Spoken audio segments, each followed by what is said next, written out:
dirty is that? Pulls up, three-pointer. Bang! Bang! It's good! Wins the game at the buzzer!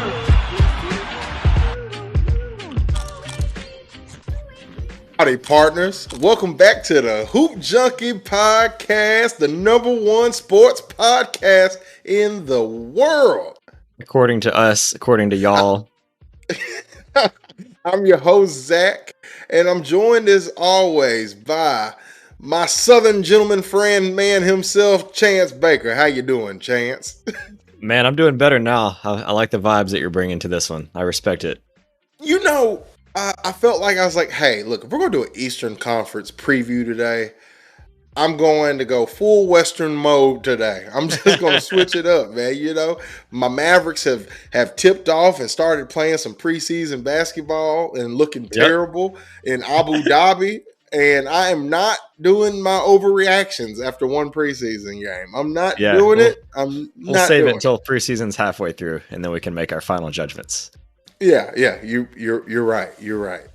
But, you know, Chance, like, it's been a lot of stuff going on since the last time we talked last week, my brother. Should we just jump straight NBA's in kicking up in full gear. Yep. I mean, pretty much at this point, we just kind of like have a couple topics in mind, and we're just like, all right, we don't really need a plan. Let's just talk about stuff for an hour and see what happens. So I say we just keep doing that, and let's go. Yeah, dude. So Joel Embiid is riding in on his white horse to come save USA basketball. Because if you know, Chance, that has been America's heel in the international play is the big man position, and Joel Embiid is definitely an answer to that.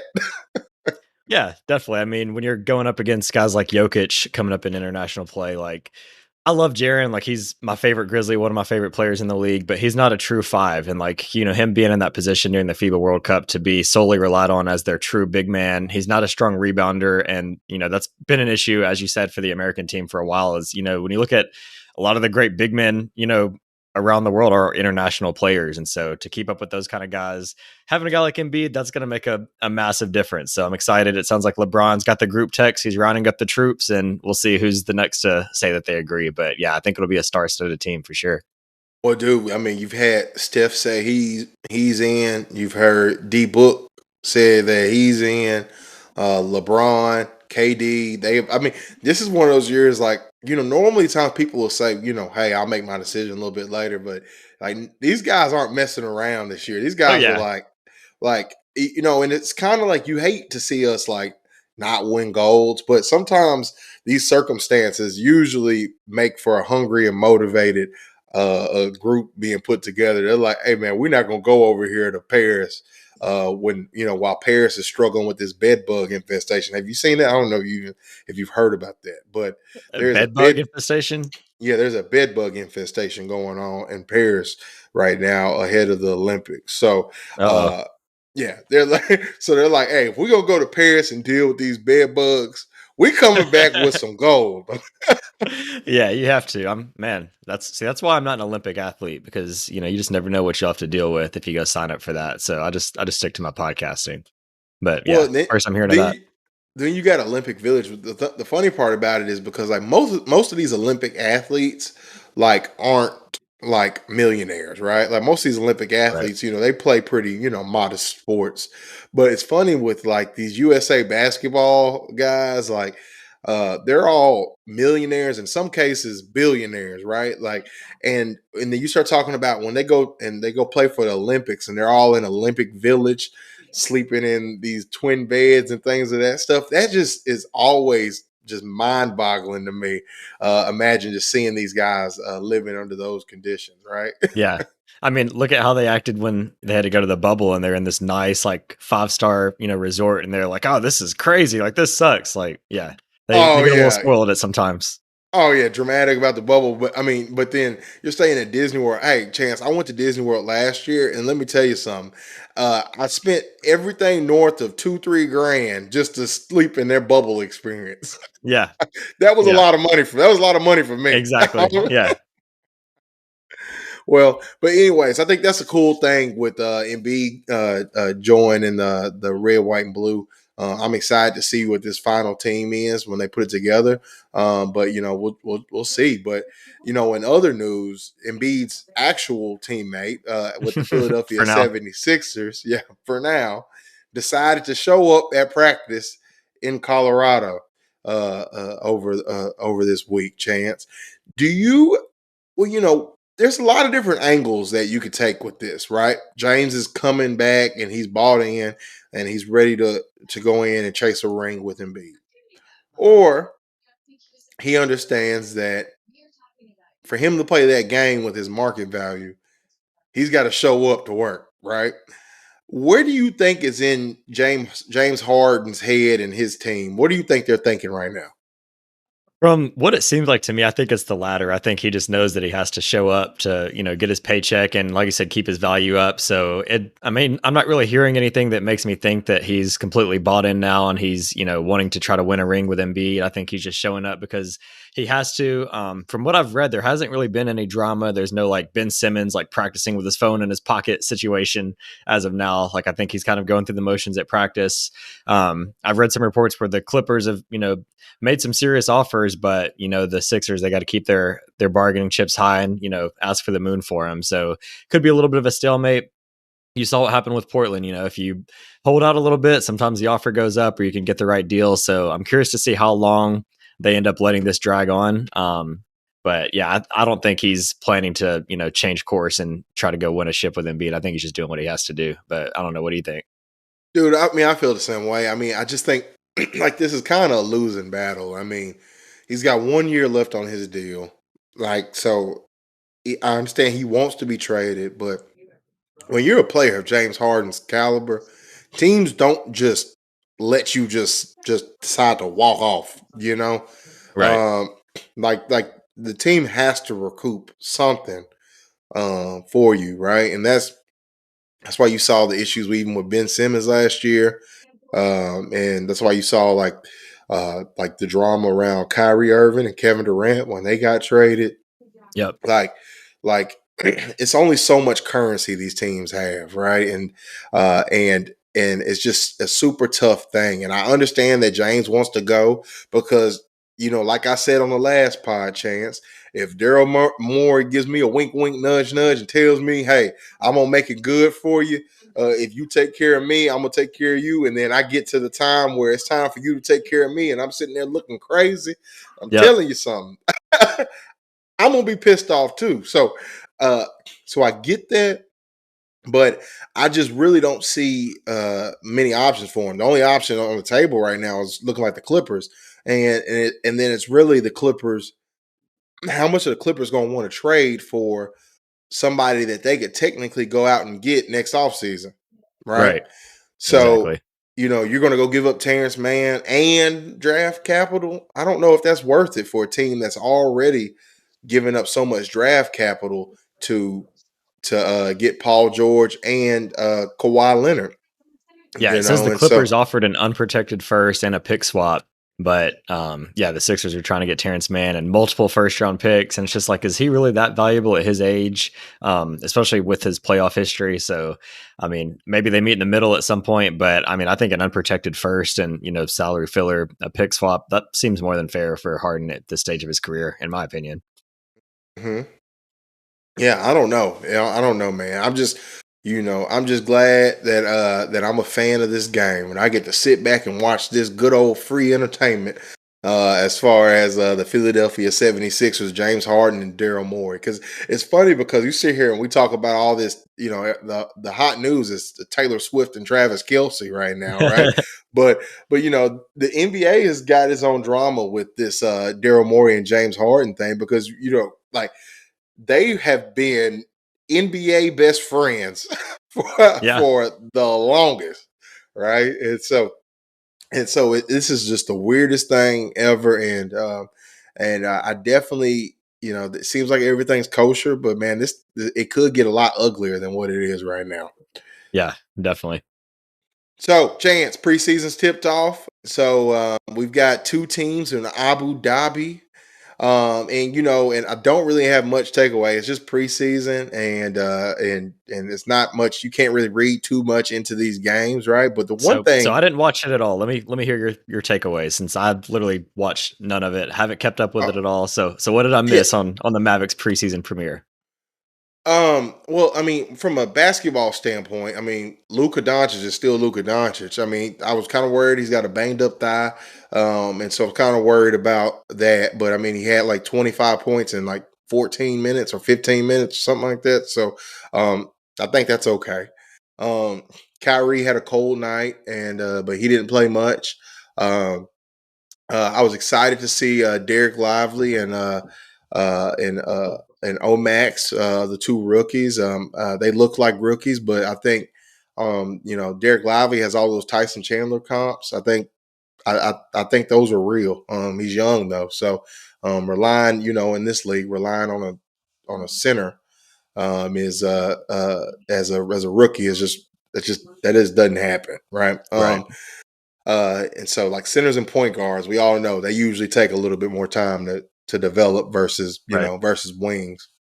Um, from the Timberwolves side of things, Ant Edwards ended up not playing. He was a late scratch. I think he got sick or no, he tweaked his ankle. But Cat looked good. Gobert looked good. Overall, but it's preseason, so nothing Right. that really happened even really mattered. Yeah. But one thing, my biggest observation, Chance, was that just how big of a star Kyrie Irving is. Yep. like, like it is so funny watching. Like Kyrie ended up in all that mess last year over last year and the year before. He's been in a lot of different messes. We're going from Boston and in Brooklyn, then with the vaccine stuff, arguing with Joe Tsai, and and everything that we have documented on this pod. Kyrie has definitely been that man, right?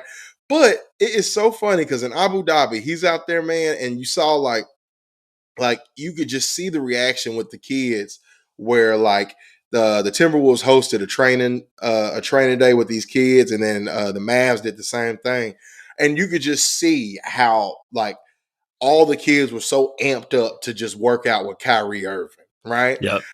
From that perspective, and then also like uh, uh, people in the audience, when Kyrie and Luca are on the bench, they're like, "We want Kyrie, we want Kyrie." It's like- and so it's funny seeing how someone is so controversial, yet they are still just such a big name, man. It is the wildest thing ever. I mean, Kyrie, like, I mean, for one, like, he's one of the most fun players to watch. Like, if you just turned on a game and you didn't knew nothing about him, like outside of the court, you'd be like, man, this guy's awesome. Like the way he moves around the court. If you're a kid and you're watching him, like, you want to play like that. And then from everything I've heard, obviously, I've never met Kyrie personally. I'm okay with that standing true forever, but from what I've heard, within the locker rooms, like people really like to be around him. Like he's a good teammate by all accounts, as long as he's investing in being there. Like in Boston, that was another story, but it seems like he's genuinely a good guy to his teammates. Like a lot of people, the fact that like a lot of people within the league defend him, even though like the Yeah. vaccine thing, like everybody has their opinions and that's, a polarizing topic, but the, whole like Jewish documentary part of things, like people are still like defending him afterwards and stuff. I'm like, dude, like he's kind of going a little crazy here and like this many people are still defending him. It shows like if you actually were in a room with him, like you'd probably really enjoy hanging out with him. I think he's a genuinely good guy, and that's what makes it even more annoying that he can be so stubborn in his ways and in his views on some other things, because like he could be like one of the faces of the league and he still is, even with the controversy. So just imagine if he would just like be normal, no flat earth conspiracies for like a year and just like see what happens to his brand. But if he's still doing just fine, with who he is. So maybe that's what he wants. Man, I totally agree. I mean, it is like there's only so many when you start talking to these athletes, there's only so many athletes that like just transcend sports and culture. And that's why like over the offseason when he signed that deal with Anta, I was like, man, that's a bigger deal than I think people are recognizing at this time. Obviously Nike is still going to be Nike, Adidas are still going to be Adidas, But definitely they were sitting there in that office like, man, pulling him away is a little bit different than having, Klay Thompson wearing these antas or Right. or all these other players that they've typically signed. So I'm curious to see kind of what those like whenever he designs that sneaker, what that sneaker ends up looking like. Because man, I'm not gonna lie. I might have to go ahead and buy some Kyrie Antas, man, just just to support, but Yeah. we'll see, man. He's always made solid shoes with Nike. I've got a couple pairs of Kyrie's that I've always played in. Like he does his thing on the shoe market too, so I'm sure it'll end up being great, and you can set the new trend with the Anta swag for sure. Well, but Chance, are you ready to go ahead and slide in and give our Eastern Conference preview? So, for all of our listeners out there, you guys may have been sleep over the off season, may not be knowing what all's been going on in the league, knowing who's where, what teams are actually going to be decent this year, and what teams are going to be bad this year. You might not know any of that stuff, but you know what? Chance and I are going to try to do our best to help you guys over the next 45 minutes and some change figure out where your team, if your team is one of those Eastern Conference teams, where they stack up. Chance, let's jump straight into it, man. Let's talk about those Atlanta Hawks going into this year. So, this year, they re-signed DeJounte Murray. They brought him in. They drafted Kobe Buffkin at the 15th pick. They brought in Wes Matthews, brought in Patty Mills for the most part. But then they also made that move and they flipped John Collins to the Utah Jazz. And then also they lost Aaron Holiday. Chance, overall, how are you feeling about the Atlanta Hawks going into this season? I mean, I think the first thing you got to look at is it's a make or break year for Trey Young. You know, they tried the experiment with him and DeJounte Murray last year, and it didn't quite work out. They haven't really gotten to that ceiling of the Eastern Conference Finals, which was what 2 years ago now. At this point, this is a team that showed that they clearly had the potential to make a deep run, but since then, it's just like I don't know if they've just gotten too complacent. The dynamic duo backcourt just hasn't quite worked out. I think a lot of that is on Trey because he's doesn't seem willing to play off the ball. When DeJounte's running the show, he's just kind of standing out there. And, there's no more excuses. You've got a real coach. You've got Quinn Snyder, and you've got to go out there and you've got to win, 45 games and make the playoffs at this point, and ideally make a deep run, because if things don't work out this year, then you're really going to start. You already kind of started hearing some Trey Young like trade rumors before. If things get off to a rocky start this year, that might be the time when they really start to say, okay, should we ship him off? Maybe get a big to pair with DeJounte Murray, because, at some point you've got to, stop being dramatic and just start winning. And so I'm kind of curious, like how things start off with them. Re-signing DeJounte, they're clearly trying to keep him there for the long haul. So that's my biggest thing is how does Trey Young, is he finally willing to be more of an off-ball player, share the wealth a little bit, because they've got some good young pieces around him too. What are your thoughts on them? Dude, I have nothing else to add. So let's keep this train rolling. Yep. We've got to do about 2 to 3 rapid minutes per team, so we don't take people too long. So just some quick Yeah. hot takes. Yeah, I'm sure there's some other ones we'll spend time talking about. It's probably going to be this next team, the Boston Celtics. So, even if you live under a rock, you've probably heard a little bit about the moves the Boston Celtics have made, right? They moved Marcus Smart to the Grizzlies in that trade that brought them back Kristaps Porzingis. They let Grant Williams go. He's in Dallas now. They had to let him go for cap flexibilities to help them with set up some of these other moves. And then most recently, they made that trade for with Robert Williams, Malcolm Brogdon going to the Blazers in that trade to get Drew Holiday from Milwaukee, because Milwaukee had traded Drew to Portland for Damian Lillard, right? So we had a whole big swap with all these teams, right? So now, Chance, going into this season, the Boston Celtics depth chart is one of those things where they are heavy on that starting lineup with, rolling out Drew Holiday, Derek White, Jaylen Brown, Jason Tatum, Kristaps Porzingis. I'm assuming that's going to be their starting lineup, or they might move Derek White to the bench and start Porzingis and Horford. I don't know, but one Yeah. thing we do know, their starting six is strong. Their Yeah. first six is strong, but then everything after that, we've got a lot of question marks. Does Peyton Pritchard, does he take that natural step up this year? Sam Hauser, young as well. William Gabriel, he had that little stint where he gave the Lakers a little bit of productive minutes. However, he's still a young player, and then the rest of that is a whole bunch of young, unproven guys. Chance, do you think that the Boston Celtics depth is enough to win a title this year? I mean, when you're looking on paper, it definitely doesn't look like it's enough off the bat. I mean, it's kind of interesting. You don't really see a team make a deep run and like half of their rotation is gone, going into the next year. But overall, as you mentioned, their top six is very strong. I think Drew Holiday is, clearly an upgrade. As a Grizzlies fan, I love, bringing Marcus Smart in, but Drew Holiday is a much better player than Marcus Smart. I think Holiday is one of the most underrated players in the entire league. And so getting him to still bring that defensive intensity at the point guard position. The biggest question with Boston is not only depth, but more specifically their front court depth, because you've got Porzingis, who has the injury history. You've got Al Horford, who he's pushing 40 at this point. The fact that he's even still able to, be a contributing rotation player is impressive enough. But like, is he somebody that you'll be able to play 35 minutes a night in the playoffs and not wear down? And then behind that, like you mentioned, they've got Gabriel, but not much else. They do have some young talent. As you mentioned, Sam Hauser, I think he's, one of the best spot up shooters in the league as well. I'm also a really big Peyton Pritchard fan, but when it comes down to the playoffs, do you really want him playing 20, 25 minutes a game as well?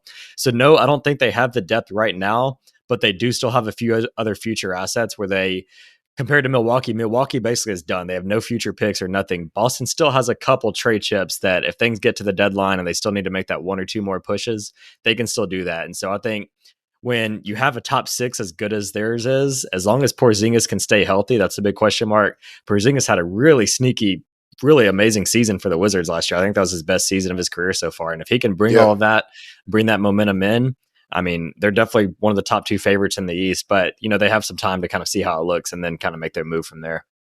Well, that's my thing, Chance. So like Vegas has them at their projected win total is 54 and a half. That's their line, right? For their wins, regular season wins. I just don't see that happening with this team. If I'm a betting man, I'm hammering the under just because they don't have the depth. You and I both know with this 82 game season is a long season now, and they're also adding the play-in tournament in there, and things of that sort. So like this season is going to feel a lot longer than I think people realize. Mm-hmm. And when you start talking about teams that usually do best from a regular season perspective, is teams that have depth, teams that can sit people some nights, or deal with injury. And we know Kristaps Porzingis is not playing all 82 games. Right. I think the Celtics would be happy if Kristaps Porzingis can give them anywhere around 60 games, just due to from his injury history, right? Uh, Now and then, I think I love the addition of adding Drew Holiday because, truthfully, I mean, you roll out any lineup with Drew Holiday, Jason Tatum, Jaylen Brown, and Kristaps Porzingis at the rim, from rim protection, dude, that has a chance to be an elite defensive lineup, right? So overall, I think if this team can make it to the playoffs healthy, I think this team will be a dangerous team. However, don't forget, Chance, with the new CBA, the Celtics now have went into that second tier of Yep. that threshold, meaning they can't sign buyout candidates. So a team like the Celtics is a team who used to be a ideal team to go out and sign those buyout candidates and get those veteran players throughout the year, but now they cannot do that. So now this is like they've really went all in on this, on this lineup, and maybe they know something we don't. Maybe they know that Peyton Pritchard and some of these other guys are going to and Sam Hauser are going to step it up going into this year. Yep. Chance, Brooklyn Nets, man. So the Brooklyn Nets, as you all know, the Brooklyn Nets were in a lot of drama last year, right? But things are looking a little bit more positive right now. They've got Cam Johnson. They re-signed him. They also went and I love the ad of Darius Bailey and Dennis Smith Jr. Over the offseason. They also got Lonnie Walker after Lonnie Walker kind of had that little bit of a breakout year a little bit. They got Trendon Watford. They got a whole bunch of young young guys, and they got a slew of draft picks that they're bringing in as well. But then they go, and they got rid of their vets. They got rid of Seth Curry, who's in Dallas. Joe Harris, they traded him to the Pistons. And so now this team is really just going to be led by their, Spencer Dinwiddie and I'm having a massive brain fart right Mikal Bridges. now. Mikal Bridges, thank you, Mikal Bridges. My bad, homie. Mikal Bridges and Cam Johnson. They got a really good team, like a young a core to build around, which is one good thing you can hope for. But the real question is, Chance, are they ready to actually be competitive in the East? No, they're not. I think they're still missing a few more pieces. They've kind of got that log jam at the wing position. Dinwiddie, kind of a combo guard, but when you look at Mikal Bridges, Cam Johnson, Royce O'Neal, they've got a lot of wings on that team. And so, I think they could be a team that we're talking about as sellers at the deadline just because they still just don't really have the talent yet. They're kind of in that, transitional rebuild. I think Mikal Bridges showed that he's a guy that you can really build a team around. I don't know if he's, a first option on a, contending team, but he clearly showed you he could be that second, at worst third option. I mean, he had games where he's putting up 35 points with ease, like when he first got traded. And so I definitely think they build around Mikal Bridges. But yeah, guys like, DFS, Dinwiddie, some of those guys could be on the chopping block because at the end, they just want to continue to rebuild, get more future assets, and kind of build around Mikal because he's still young enough to build a team around. And, his play style can fit with anybody. So I definitely see them as a team that's a little more active around the deadline. Don't really see them being true contenders, but it's the NBA. They might get off to a hot start and decide to start, packaging some of those future picks for a win now, got now. Maybe there's another disgruntled superstar on a team that wants to come over and head to Brooklyn. So anything could happen. Yeah, and and also Chance too, I expect Nick Claxton to take another leap this year. Nick Claxton had a Hmm. phenomenal year. He should have been, he was right. He should have been on an all defensive team last year. Hmm. And then it's also that guy, that Australian that's playing out there we hadn't talked about, Ben Simmons. I mean, I think a lot of people have written Ben Simmons off, and I'm not gonna lie, I have probably written Ben Simmons off. When you look at the decline of what he was last year, he was a shell of himself. It's really just hard for me to envision a world where the old Ben Simmons comes back.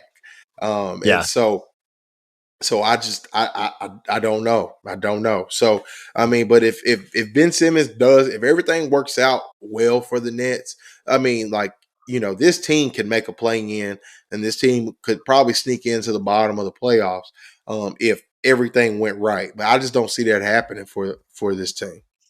Yep. I'm with you. All right, Chance. So the Charlotte Hornets. Now, the Charlotte Hornets have been in the news a lot lately.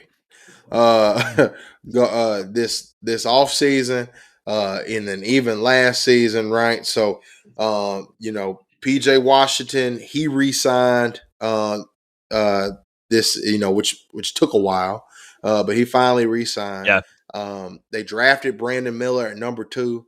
Miles Bridges is they re-signed him to a deal to bring him back. We don't know what his future looks like after this. And LaMelo Ball got that big contract extension, right? But overall, man, the Hornets are just, they have been a aimless franchise in the Jordan era. Now, with the new acquisition and new ownership, is the future going to be any brighter for the Charlotte Hornets, Chance? I mean, it's a team that I'm not super excited about. I wasn't really excited to watch them last year, especially with LaMelo missing the majority of the year. I think it's, similar to Trey Young. It is a big year for LaMelo to show that, he can make guys around him better. With Brandon Miller, number 2 overall pick, there's a lot of controversy over, who they should have gone with, him or Scoot. Scoot looked really, really good in the summer league. So, that's another move that could come back to bite them. The Miles Bridges signing, yeah, they're a team that everybody loves to hate right now. And then they've got that other guy, is it K Jones, who's going off on IG Live and doing all kinds of crazy things too. So it seems like a dysfunctional mess right there in the locker room. And I don't think we'll see a whole lot of winning out of Charlotte this year. Yeah, I agree. Same thing. We're gonna drive this bus on down up to Chicago. So, Chance, Chicago is another team where they built this team, to be this 3-headed monster between Lonzo Ball, Zach LaVine, and DeMar DeRozan. This offseason, Nikola Vucevic is coming back, right? And then they picked up Javon Carter, a solid defensive guard to kind of make up for some of that, with Lonzo Ball being out. We don't know when Lonzo Ball is coming back. We still don't have an update on that. And they re-signed Kobe White. They brought in Torrey Craig. They re-signed Ao, and then also re-signed Terry Taylor, whatever. But they just made a whole bunch of moves, like kind of around the fringes. No major moves to really improve them, improve their chances this year. So, like, where do you see the Bulls landing this year? Are they actually going to be a playoff team this year that can win a playoff round, or are we just praying that they make the play in?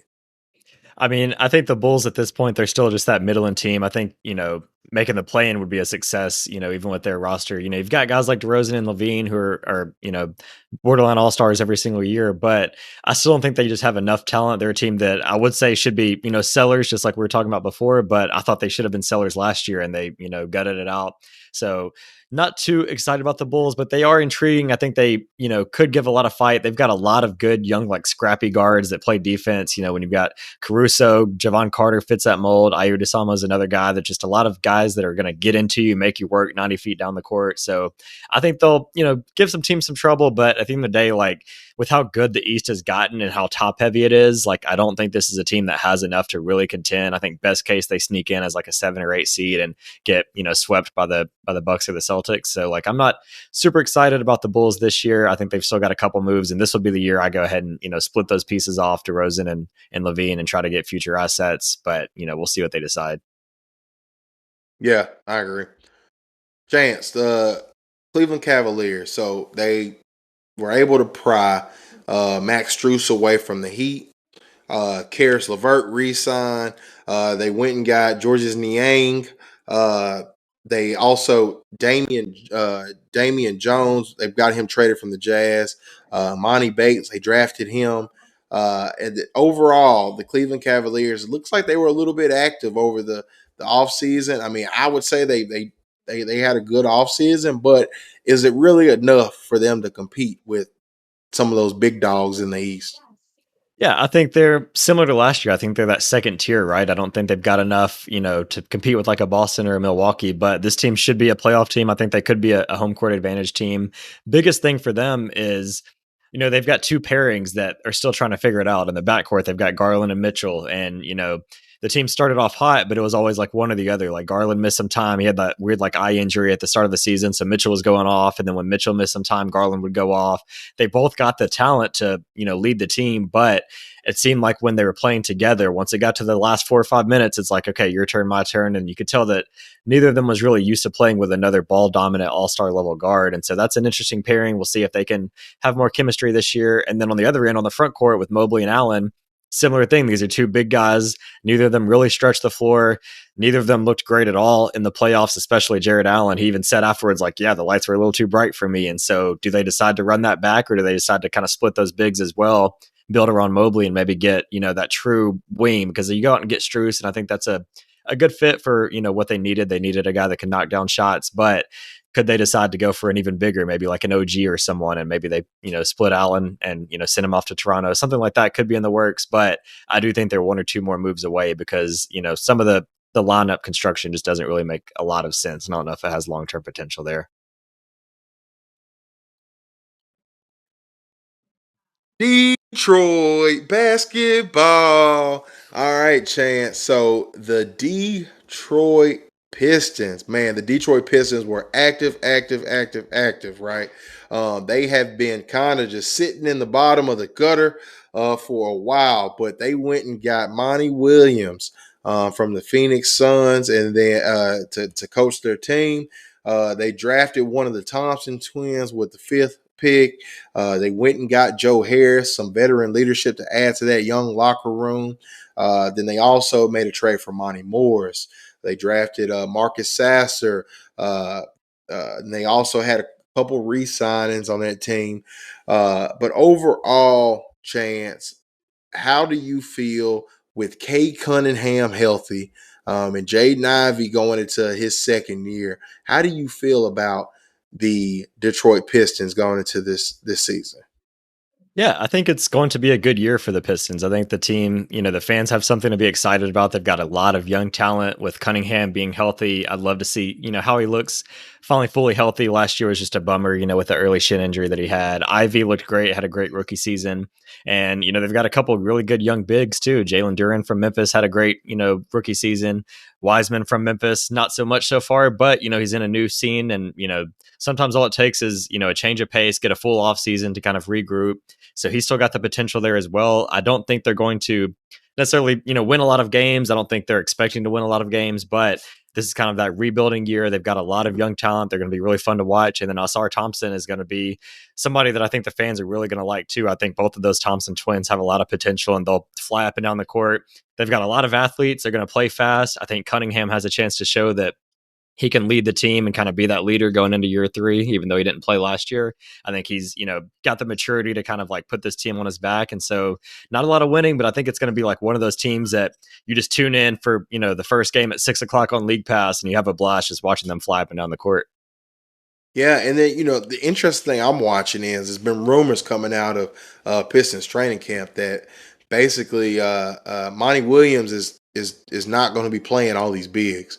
Between Isaiah Stewart and Jalen Duren, we know that they're going to be getting some clock, and it's basically that last rotation spot with these bigs is between Marvin Bagley and James Wiseman, and so they're right now both of them two high lottery round draft picks are essentially what it seems like Chance kind of playing for their careers right now.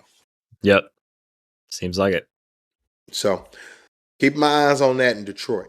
Chance, Indiana, the Indiana Pacers, the land that Reggie built.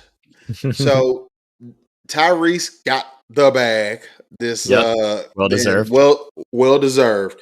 But then also they made some other interesting sneaky moves. I love the draft pick of Jarris Walker for them. I thought that was a great pick. Drafted Ben Shepherd, but then they also got Obi Toppin away from the Knicks. The Knicks they didn't see him being a part of their future.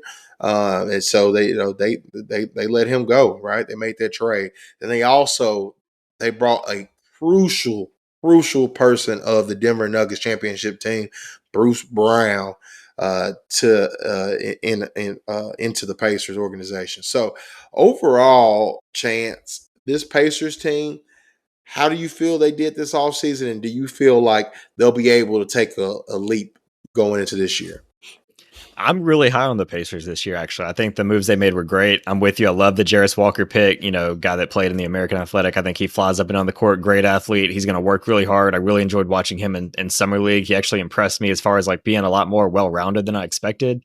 And Halliburton, you saw him on the FIBA World Cup. Like he was basically commanding the offense, getting wherever he wanted on the court. And, the Pacers, they were like the 5 or 6 seed before Halliburton went down with injury last year. I think if he stays healthy, they've got the pieces around. This is a team that I think could be a lot better than people expect. Obviously, they're not contender status yet, but if they ended up as like a 4 or 5 seed in the East, I wouldn't be surprised because they've got a lot of guys that know how to play. I think Bruce Brown was a great signing for them, great value to play alongside with Tyrese.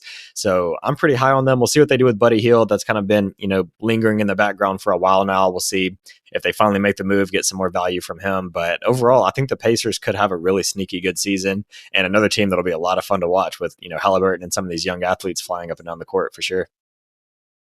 Chance, the Miami Heat are probably the losers of the summer. Gotta be. And I don't know how to. I mean, obviously, I'm a Mavs fan, so I'm not sitting here just trying to sugarcoat anything with the Heat. But when you think about, they had positioned themselves to be the leaders in the clubhouse for Damian Lillard, and that doesn't happen. And then when you look at everything that went out the door for the Heat this off season, they lost Max Strus. Well, they made to the signing trade. They lost Gabe Vincent to the Lakers. Both of those guys were crucial in their playoff run last year. Udonis Haslem has retired. He didn't play, but obviously he just had a big voice in that locker room. as a player coach, right? I'm sure he'll still be around in the organization. I'm sure his voice will still matter, but they lost a lot. You know, they re-signed Kevin Love. I've heard great things about the rookie they drafted, Jamie Jaquez Jr. I heard good things Mhm. about him. They brought Josh Richardson back. They signed Thomas Bryant, and then everything else is kind of just moves around the fringes, right? But they didn't really do anything to actually improve the roster. If anything, it looks like they probably took a step back this year. You know, I know Jimmy Butler is out here in his emo goth mode this year, but do you think emo Jimmy is enough to save the Heat? The Heat are funny because yeah, it looks like on paper they got significantly worse. They lost, a couple of the key pieces from that, title run, but it's just so hard to doubt them at this point after what they did in the playoffs last year, after what they've done, making the finals 2 out of the past 3 years. And yeah, they haven't won one yet. And then you've got Jimmy B coming up like, yeah, we're going to win it this year. Like, we're not afraid of anybody. And it sounds easy to just laugh at that because on paper they did get worse, but I just feel like Butler and them will find a way to be right back in the mix. They've still got a couple assets to play with. I'm sure they'll make some sort of big move, if not, at the early season. By midseason, they're a team that's contending. They're going to try to win now, and they're going to do whatever it takes to get another core piece. And yeah, they're not on paper at the level of a Milwaukee or of a Boston, but I'm just done doubting the Miami Heat at this point. I think, they should finish as, one of the best teams in the East just because I think Jimmy Butler might be good enough. If he's really motivated coming off that finals loss, and it seems like he is, then we could see even another level where Butler's a guy that typically cruises until the playoffs. And that's when we're like, oh man, like who knew this guy was this good? We might see that for, 75 games this year. So I'm done down in the Miami Heat. I don't think they will win the title per se, but I would not be surprised if we're looking up here in, May and June and all of a sudden the Heat are making another miraculous finals run just because they found a way to do it. So yeah, more of the story, I'm done doubting them.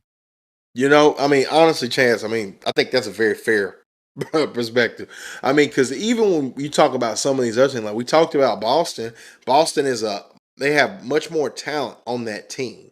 However, but Boston's depth is really not any better than what we're talking about with the Heat. So at the end of the day, it's just when we start talking in the playoffs, it always going to come down to who's healthy and where those teams are at that point in time. Yep.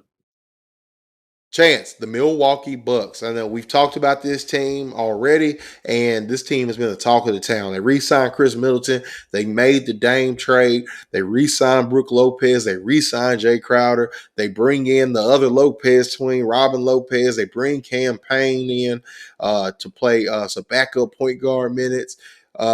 Overall, this team looks like it is on a collision course to be holding the trophy at the end of the season. Now, Chance, how do you feel about this Bucks team? Yeah, I mean, I feel like this is the year, right? I've talked about it before. I think Drew Holiday is one of the most underrated players in the league. And obviously they'll miss his defense, but Dame Lillard, getting him a motivated Dame Lillard who is going to want to show everybody, what he's worth after, the whole summer fiasco that we had there. So I think when you look at a combination of Dame and Giannis on offense, like that's going to be so incredibly hard to stop. Neither one of them have played with another player of that caliber before. Mm-hmm. Middleton, they need Middleton to stay healthy as, that two-way wing that they've got over there. He missed a lot of time last season, and I think they really suffered because of that. But overall, I'm very, very high on Milwaukee. I think that it's neck and neck for them in Boston as far as like who the favorite should be. I think Milwaukee became the favorites once they traded for Dame, and then the odds kind of flipped back to Boston once they got Holiday. But I think it's a 2-man race, and I think it's going to be a hell of a 7-game series when we eventually get there because I'm really excited about watching this, and I'm just Damon and Giannis. That might be the best duo in the league right now, and that's going to be a lot of fun to watch. Man, because like their games complement each other so well. And Exactly. so it's just hard for me to sit here and see how they fail. I just sit here in my head, see them running like all these different pick and rolls, double drags with each other, and it's like teams are going to have to make a decision. Do I sit with Dame or do I roll off and catch Giannis? Because it's either going to be layups, dunks, or you giving wide open threes. Yep. And you still got Chris Middleton when the game slows down. Dame isn't forced to have to be the only creator. He's got Right. Chris Middleton, which has proven time and time again that he can create in those clutch moments. So now Giannis is never ever going to have to be in a situation where you're going to have to force feed him to go get a bucket because when as we know, sometimes Giannis has struggled offensively when the in the playoffs when things have slowed down. But Hmm. now you don't need him. You don't need him to do that. Instead, Giannis can focus on the things that makes him great and makes him Giannis.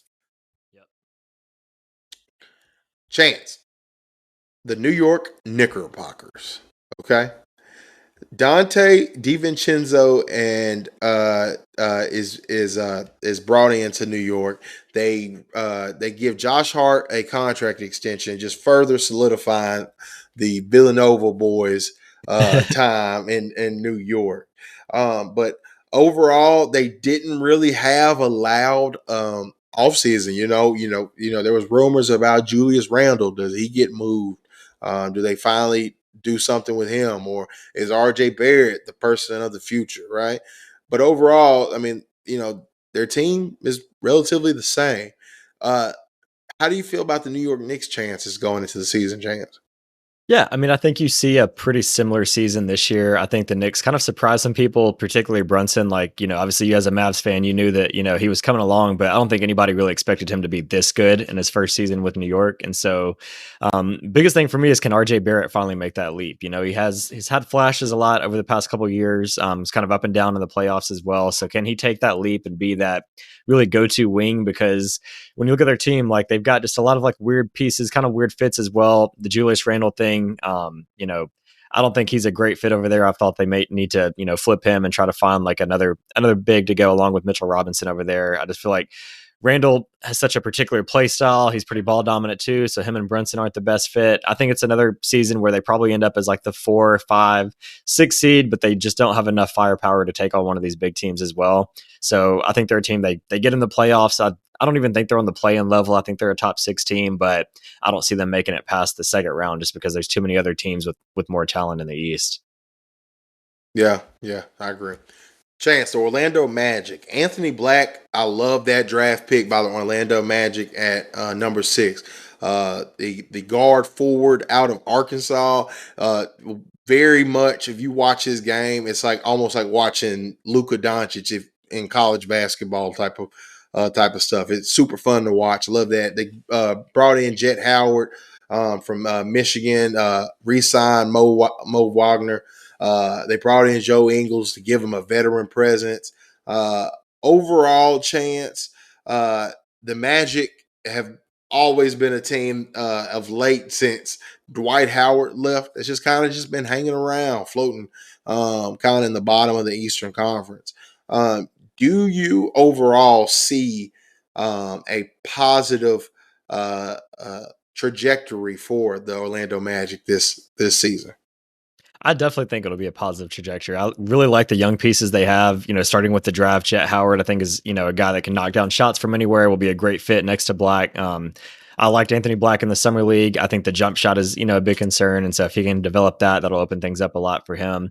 But they've got a lot of good young talent too. Franz Wagner, we saw him in the FIBA World Cup just looking like at the best player on the court at times, surrounded by legitimate NBA guys. So I think he can make another leap. Paolo had a great rookie season.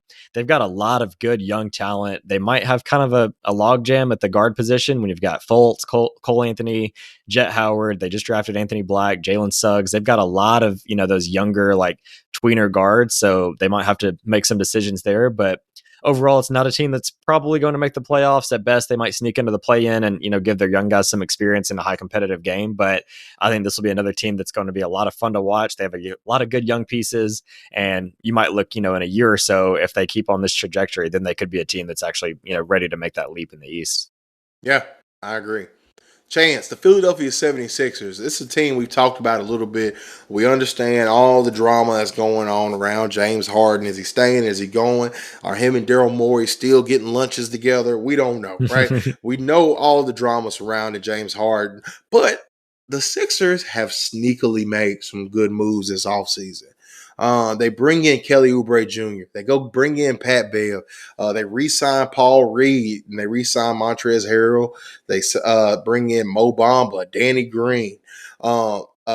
They made a lot of moves this offseason, which if James Harden comes back and he plays, chance, I mean, the 76ers, I'm not saying that they're the best team in the East, but I think that they could sneakily end up getting in. And if Embiid and Harden and Maxey are playing at their best, they could easily upset the Bucks or the Celtics going in to a playoff series. So, Chance, overall, what is your opinion on the Philadelphia 76ers? I agree. I mean, I think if all things broke right, they definitely would have the talent that would A, require Harden to buy in, and B, they would need Harden to finally figure out his playoff woes and play, up to the potential that he showed in flashes, last season. But I don't really see all that coming together. There's a lot of bad vibes at Philly overall. And with the moves that Milwaukee and Boston made, it's just hard to envision them, being at that level. And so this is a team that I think you might be looking at kind of a reset year for them. They don't have many contracts on the books for next year. I think this is a year where they're like, okay, these top two teams went all in. They're going to try to win the title this year. This might be a year where they kind of coast along.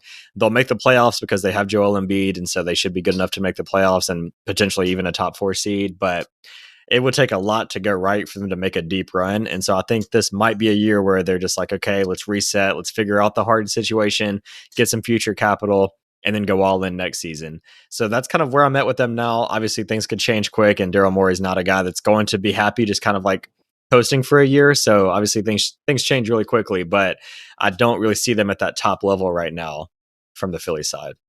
Yeah, that's fair. Chance, the Toronto Raptors. You got Masai Ujiri just kind of playing around with everybody, putting people on the trade market, taking them off the trade market. We don't know what direction they want to go in, but what we do know is they re-signed Jakob Pertl.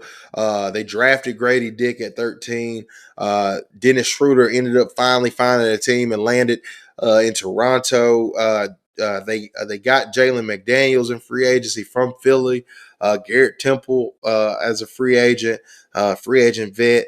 So they made some moves, but then they also lost a longtime guard, Fred VanVleet. But overall, Chance, like, uh, the Raptors have kind of just been in this middle place since they basically won that championship with Kawhi Leonard. Is this the year that they break out of that and maybe Scotty Barnes, we have an evolution and he takes them to another level?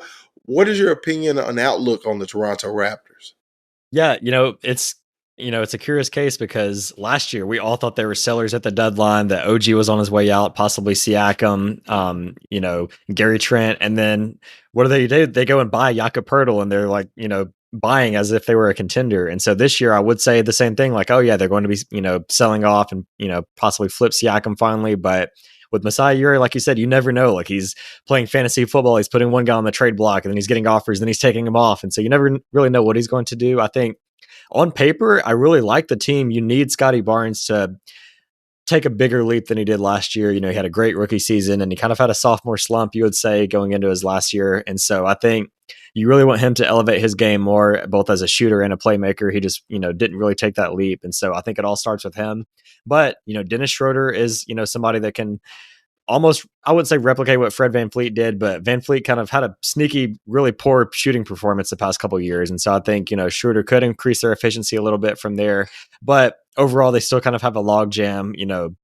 Barnes Siakam isn't the best pairing as far as like ball dominant guys. So I would think that Siakam is finally on his way out and maybe they get a win now piece that can help them, try to compete this year. But with Masai Ujiri, you never know what he has up his sleeve. So it's really hard to see. As of now, like you mentioned, they're just kind of like that in-between team, and they've been that for the last few years now. So I think it's time to decide one way or the other. Are you going to build around Scotty long-term, or are you going to try to keep winning now? They're just kind of in that middle ground right now. Chance, the Washington Wizards. So, man, they had a lot of money getting cleared off their books this between last year and then this offseason, right? With Bradley Beal being traded to the Suns, Kristaps Porzingis being traded to the Celtics, Monty Morris also being traded to the Pistons. Like, you sit here and think, we talk about Michael Winger went in and he literally said, "Hey, I'm cleaning house," right? Like, we can sit here and nitpick Could they have gotten more for Bradley Beal?